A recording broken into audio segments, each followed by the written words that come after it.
The turmoil in Syria has been the longest and bloodiest of any of the Arab Spring uprisings. What started in March 2011 with a handful of street protests has descended into a civil war that has left thousands dead.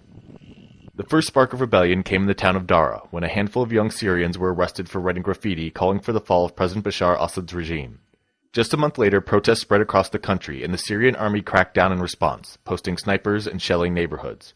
The conflict would eventually spread to major Syrian cities like Damascus, Aleppo, Homs, Hama, and many more. Some soldiers defected and created the Free Syrian Army, the largest armed opposition force challenging Assad. And a refugee crisis emerged and has accelerated with intensified fighting as thousands of Syrians flee to neighboring countries. The rise of the Islamic State of Iraq and Sham, recently renaming itself the Islamic State, has caught the attention of the entire world.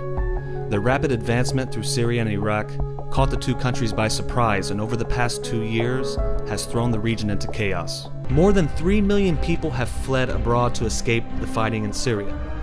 Most have gone to Lebanon and Turkey, but a significant number have also gone to Iraq. Syrian refugees have put a great deal of pressure on local services and infrastructure in Iraq, which is also having to cope with the return of many Iraqi refugees from Syria. What is the end goal of the Islamic State? What are they fighting for? One of the Islamic State's goals has been to establish a radical Sunni Islamist state, or caliphate, in Iraq and the Levant region, which covers Syria, Jordan, Israel, Palestine, Lebanon, Cyprus, and the Hatay province in southern Turkey. Groups controlling territory in Sinai, eastern Libya, and Pakistan have also been absorbed by the Islamic State. Taking advantage of the chaos in Syria was phase 1. Then moving into Iraq was phase 2. But what could be phase 3 or their next step?